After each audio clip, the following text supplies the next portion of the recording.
Gracien, bonjour, Radio Globe International et puis tous les auditeurs, bonjour. Donc, je suis avec Alexandre Télim à Paris, sur les Champs-Élysées. Bonjour Alexandre.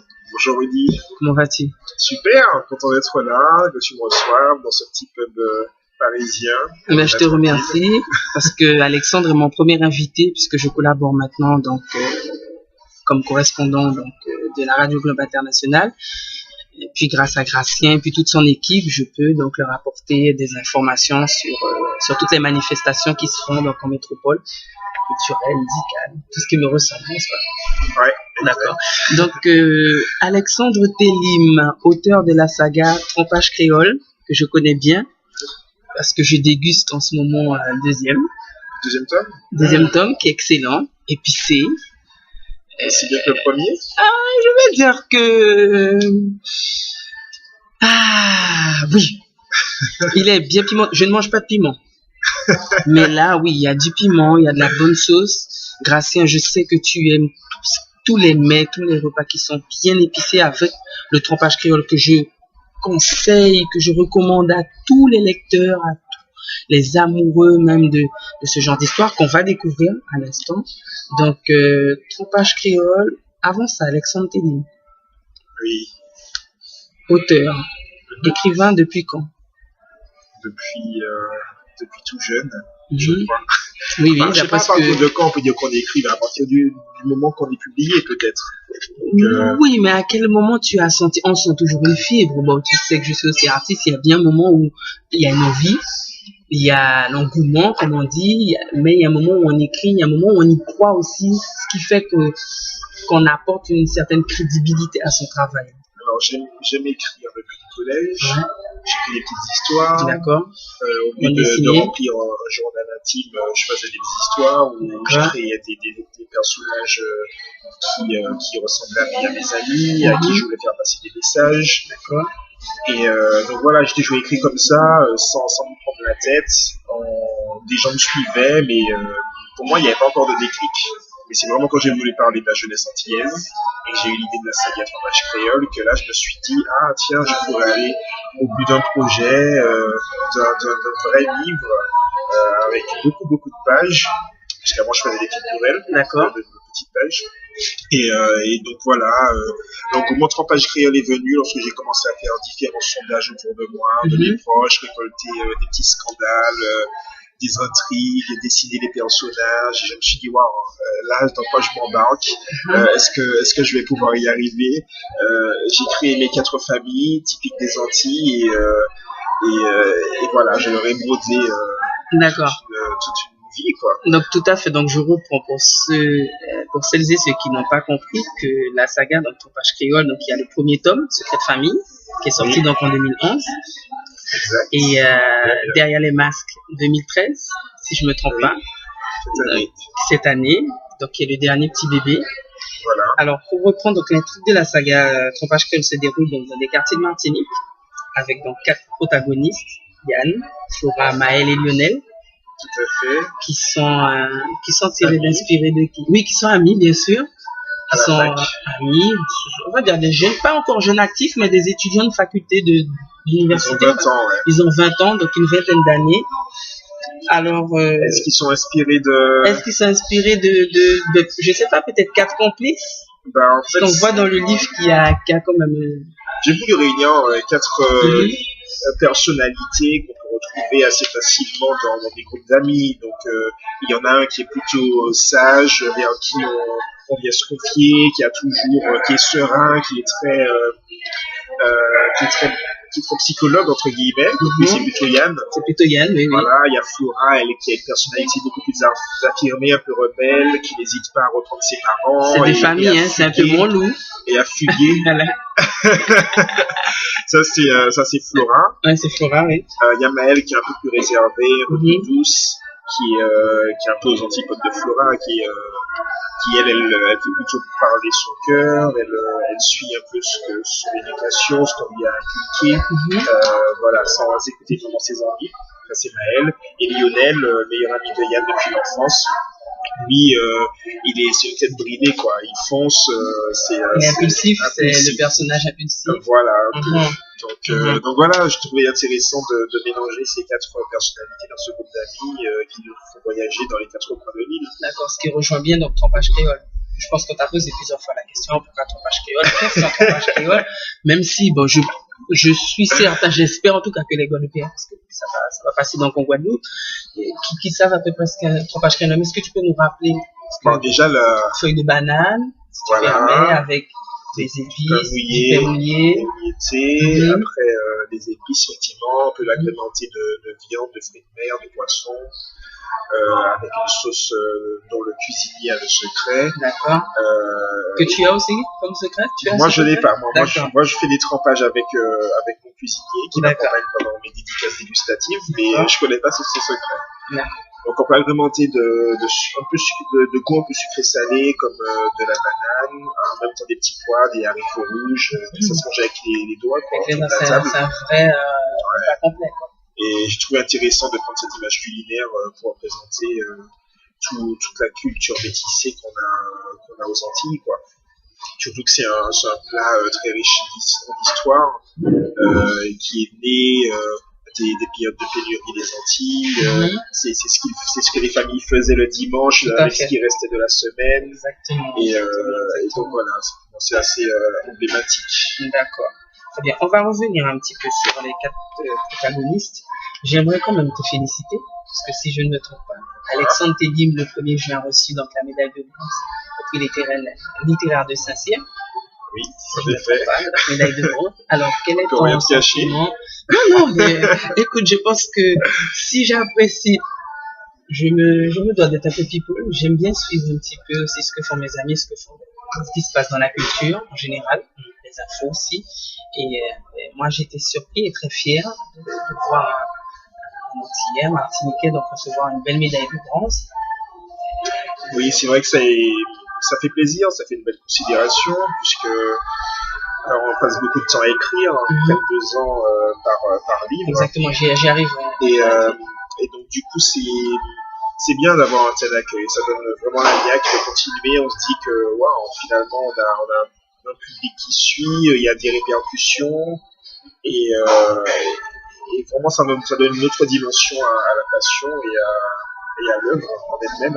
Et donc être reçu par le maire de Saint-Cyr comme je dis, ça va être un grand privilège. Ton premier prix? C'est le premier. J'espère pas le dernier. J'espère que ça t'ouvrira énormément parce que c'est très bien écrit. Donc c'est de la vraie pub. Je me permets de vous dire de commencer par le tome 1, s'il vous plaît. Pour bien suivre l'histoire, ne commencez pas par le 2. D'ailleurs, les 2 tomes sont vendus ensemble. En fait, moi je vends des coffrets des 2 tomes en dédicace, mais il n'est pas commercialisé. D'accord. Donc pour avoir le coffret, il faut entrer en contact avec toi. D'accord, très bien. Donc, je rappellerai donc les coordonnées un petit peu via Facebook. Oui, pour pouvoir email et très bientôt le site internet. Ah, très très bien. Ben écoute, moi je suivrai tout ça. Donc tu m'as dit que tu prends 2 ans par tome. 1 an et demi à 2 ans. Ouais. 1 an et demi et après 6 mois de relecture, de travail de com par rapport à la couverture, tout harmonisé, on va dire. Parce que bon, justement, ça donne pas l'impression, mais pour avoir un message très clair pour le public, il faut quand même y réfléchir assez longtemps. J'aimerais, parce que, voilà, comme je t'ai dit, je suis en train de lire le 2e tome. Et je pense que si ça te prend 2 ans, est-ce que tu suis un peu l'actualité de ce qui se fait en Martinique? Est-ce que ça vient un petit peu se greffer aux idées? Parce que je pense que tout est bien coordonné. Oui. Lorsqu'on écrit, je pense que tu sais très bien. J'imagine, ça doit être un travail bien structuré, etc., de relecture et tout. Et moi, ce que je remarque, c'est que même dès le début, si je puis dire, ce livre que je remonte, même si les autres ne le verront pas, dès le début, donc tu recadres un petit peu donc la fin du tome 1. Et après, donc, tu fais suivre donc, toute l'intrigue, tu en apportes le piment, tu rajoutes de la sauce. Pas de bombe, non, vous ne savez pas, mais je ne veux pas donner plus de détails parce que j'aimerais que nos auditeurs et internautes puissent d'eux-mêmes aller chercher ce trompage créole d'Alexandre Télim et se disent non, mais Rudy nous a envoyé, Rudy, on parle comme comme un matété de crabe, comme un bouillon d'awara, parce que je suis guyanais, un trompage créole, donc il faut qu'on aille découvrir, déguster. Et je remarque, outre ces mots bien écrits, ces belles métaphores, ces de belles reprises d'expressions créoles, d'expressions françaises aussi, je vois que tu as quand même une portée où tu veux apporter comment dirais-je, essayer d'éclairer, oui, ta pierre à l'édifice, mais essayer d'éclairer les esprits en Martinique. Parce qu'en lisant tout le livre, à chaque page, je dirais bien à chaque petite page, tu rappelles certaines failles, les points positifs, toujours ce qu'on reproche quand on est martiniquais ou quand on est extérieur. La file d'attente très longue dans une banque que je ne citerai pas parce que je ne vais pas faire de pub, mais ou encore les esprits, le cabois. Oui, ou les préjugés aussi. Oui, les préjugés. Sur ceux qui viennent d'ailleurs, par exemple. Tu abordes de vrais problèmes. Ben oui, j'ai quand même voulu traiter des problèmes sociaux, socioculturels même, communautaires, qu'on retrouve au pays. Donc c'est sûr qu'il y a des problèmes avec les béquets, par exemple, ou l'acceptation de métropolitains qui viennent au pays, ou même pire, des parents qui ont vécu en métropole et qui rentrent au pays. Donc le contact ne se fait pas forcément aussi facilement qu'à l'époque. Ensuite, au niveau des communautés, les clivages sociaux qu'il peut y avoir. Et c'est vrai que, et puis aussi l'impact de la religion, les différences de religion, ce sont des thèmes qui me paraissent omniprésents et très forts à développer dans l'intrigue. C'est vrai que moi j'essaie de le faire de façon cocasse, parfois amusante, entre les différentes familles et les personnages, pour non seulement que les Antillais se moquent d'eux-mêmes, pourquoi pas, mais aussi de conscience. Oui, voilà, et puis que les autres, ceux qui ne connaissent pas, les découvrent d'une autre façon et voient qu'au final, il suffit juste de communiquer entre nous pour mieux se comprendre, quoi. Est-ce que tu as des retours? Parce que je pense qu'il y a une bonne promotion qui est faite en Martinique. J'ai eu des retours, beaucoup de retours positifs. Et face à parce qu'il faut être honnête, on n'aime jamais trop qu'on fouine un peu qu'on apporte. C'est parce que c'est quand même s'il est ludique, même s'il est amusant, même s'il est détourné, mais tu apportes quand même une opinion, un avis qui nous tient sur différents sujets qui touchent. Je vais être honnête avec toi, j'ai été plusieurs fois en Martinique. Je n'avais pas conscience, aujourd'hui je le sais, mais j'avais pas conscience, j'avais pas de cette portée entre les béquets, entre les créoles. Je pensais qu'en 2013, dans les années 2000, qu'on aurait été un petit peu loin de ça, encore cette rivalité entre les îles sœurs. Tu viens de Guadeloupe. Le chauvinisme, je pense qu'il va jamais partir, mais je me suis dit quand même, en 7 ans, il y aurait eu une certaine ouverture d'esprit. Et là, tu rappelles quand même que même si ça reste une île très développée, même s'il y a énormément de choses qui se font, il y a quand même de vrais problèmes de fond. Et aussi de 4 jeunes qui sortent de l'adolescence, qui rentrent dans l'activité. Ils vont être dans le 3e tome, ils vont rentrer, ils vont peut-être terminer leurs études. J'aime bien extrapoler, me faire mes films.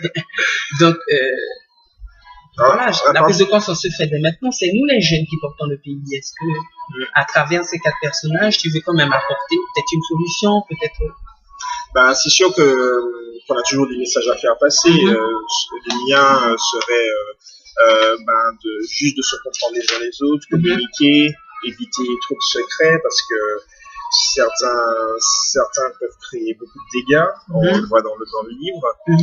Et non, c'est surtout l'acceptation de l'autre, avec sa culture, sa religion, ses croyances, son mode de vie. C'est surtout ça. Après, c'est sûr que je m'amuse avec ceux qui se montrent fermes et très conservateurs sur leur position.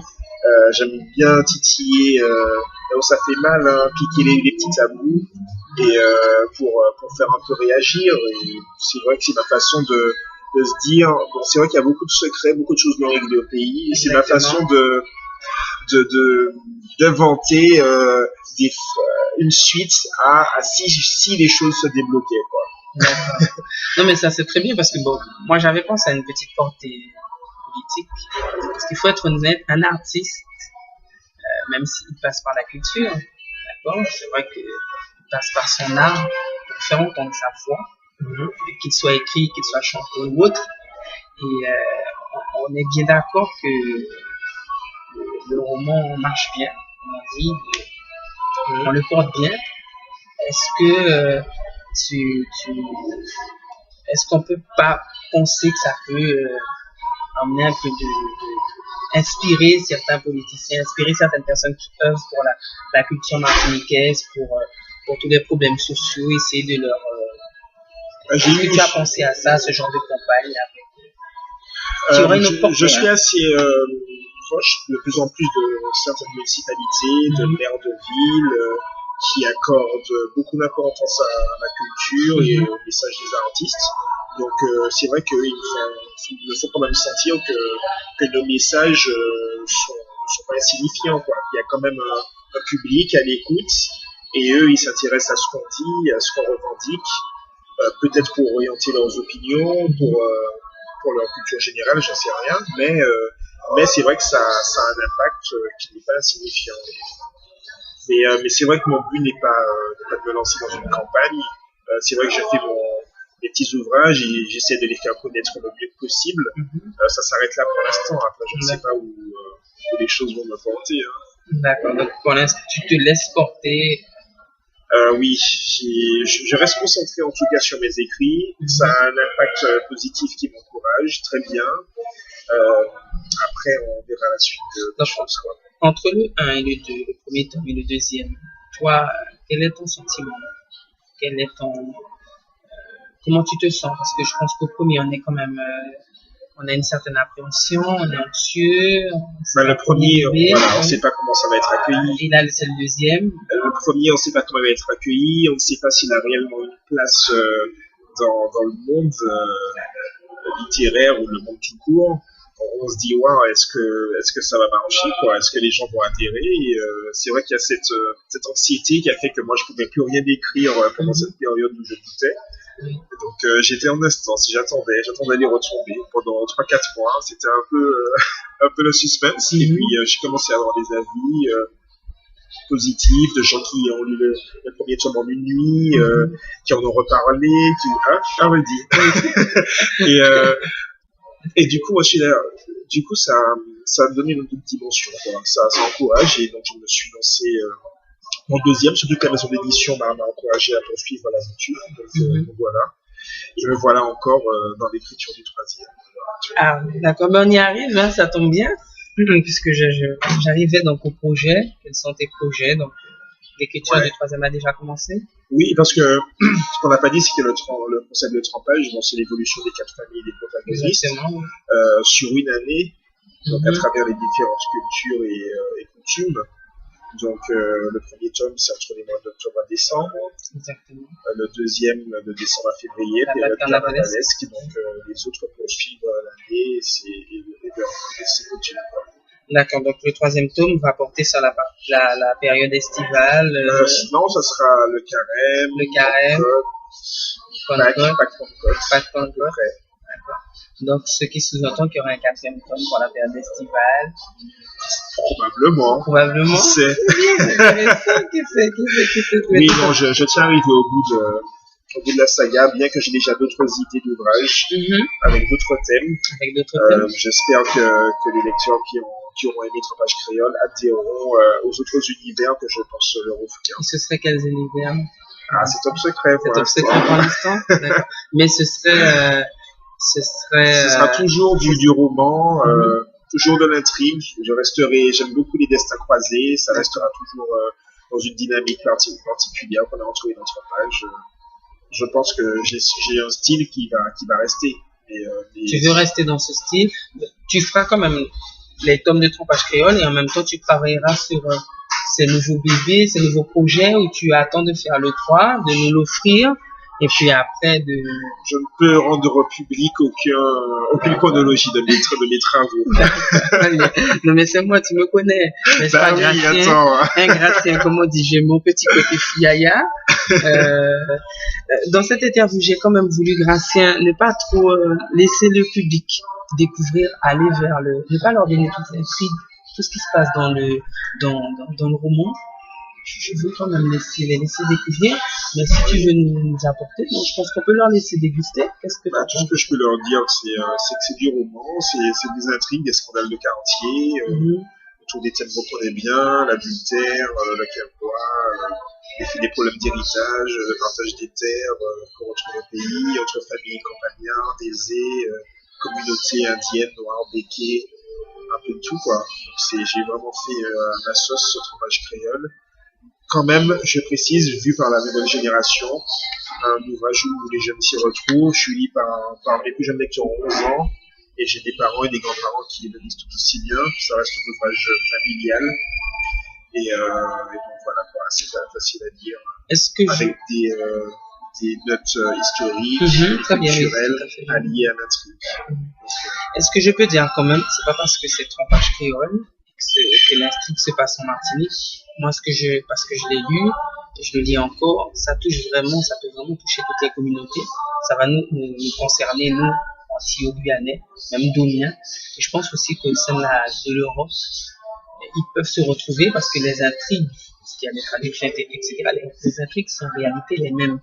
Ces problèmes de tampons, si je puis dire, de partage de terre, je ne vais pas tout vous dire, mais de papa qu'on découvre comme ça, de maman, etc. Je pense qu'on les retrouve également plusieurs familles européennes. Donc, moi, ce que je souhaite vraiment, c'est que Saga Trompage Créole puisse vraiment avoir une portée un peu plus pas mondiale. Hein? Mondiale. Mais oui, mais pourquoi pas? Parce que de toute manière, les hommes, voilà, la France est quand même un grand pays avec plusieurs territoires.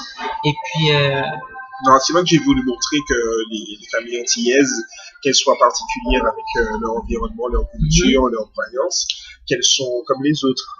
Donc, c'est des problèmes de famille qu'on retrouve partout ailleurs. Et effectivement, j'ai quand même un public métropolitain qui beaucoup aiment les Antilles à la base, d'autres découvrent à travers l'ouvrage. J'ai aussi un public africain assez présent, mine de rien, et c'est sûr que ça fait plaisir. Et la promotion se fait sur Paris principalement, et je rentre ponctuellement une fois par an aux Antilles. Donc, Noël dernier, j'ai fait la Martinique et la Guadeloupe. Cette fin d'année, je ferai la Guyane et la Martinique. Donc, il y aura un salon du livre normalement début décembre en Martinique, et un peu avant, je ferai un tour en Guyane. Voilà. D'accord, mais lorsque tu es en Guyane, j'enverrai donc des amoureux du livre, des amoureux du livre venir découvrir ce trompage créole. J'en ai parlé à quelques amis du tome 1. Ouais. Donc, de façon à ce qu'ils puissent découvrir le numéro 1, le numéro 2. Moi, j'aimerais quand même qu'on continue un petit peu sur toi cette fois-ci. Demain, c'est la fête de la musique. Ouais. Voilà, on a parlé de tes bébés. Oui. Voilà, de cette saga trompage créole.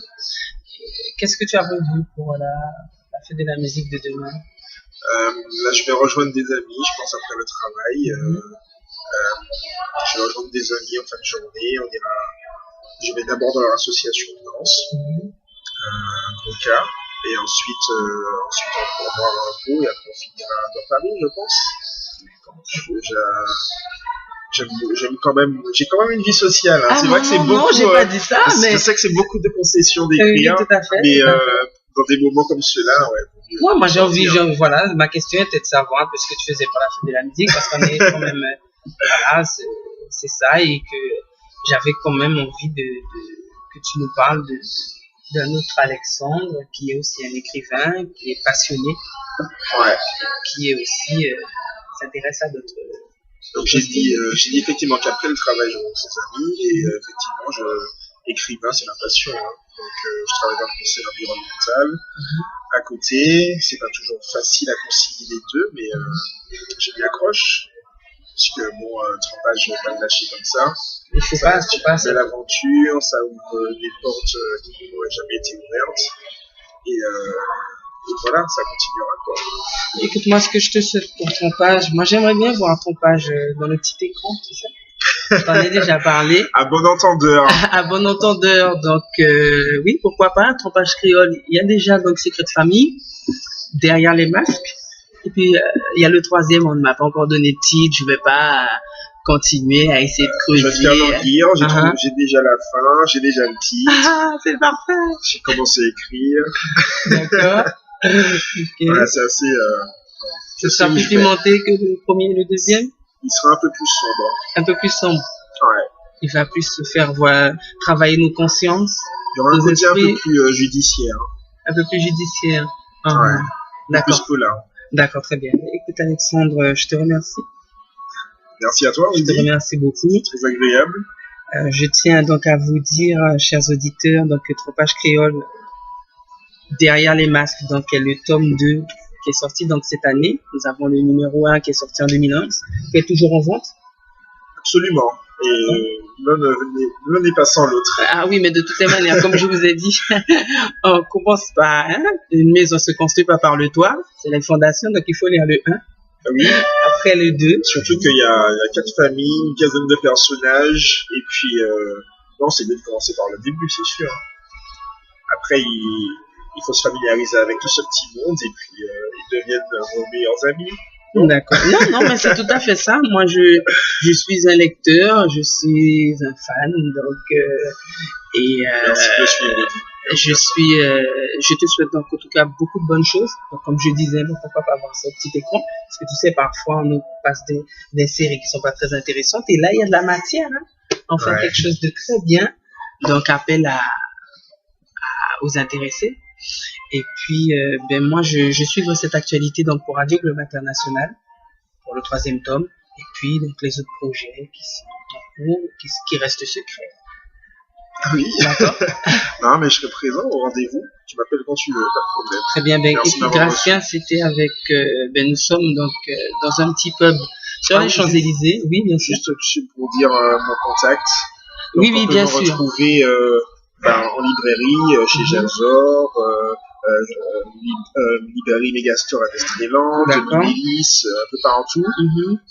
Sinon, par mail, on peut me joindre à Alexandre Télim, TE2LIM, tout attaché, @gmail.com. Le site Orphi, ORPHIE, la maison d'édition, pour retrouver les coordonnées, pour pouvoir pas commander. Et puis bientôt mon site internet, alexandretélim.com. Qui est en construction. D'ici 2 semaines, alexandretélim.com verra le jour, donc on pourra suivre les actualités en live et en direct. D'accord, très bien. Donc Alexandre Télim, on va suivre cette actualité, on reste branché, pas à pas, et puis comme un bon repas, on va attendre la suite, le dessert. Qui c'est pas encore de dessert. Pas encore de dessert, donc un autre trompage refait, mais avec une autre sauce du chef, un peu plus pimentée ou un petit peu plus. Les mêmes ingrédients. Tourner autrement. Très bien, mais je te fais confiance. Alors à nouveau merci car tu es mon premier invité.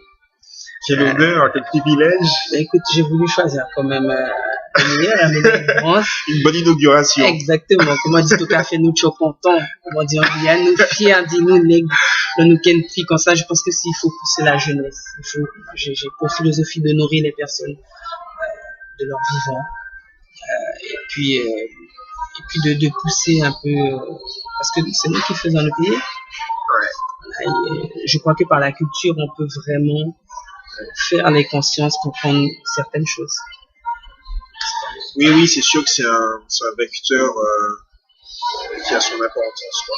La musique, l'écrit, la peinture, tous les arts, je pense que ça véhicule des messages qui peuvent avoir des impacts sur un public différent, quoi. Donc, et puis ça ouvre les esprits, ça ouvre, c'est bien. Très bien. Mais grâce à moi, je te rends l'antenne.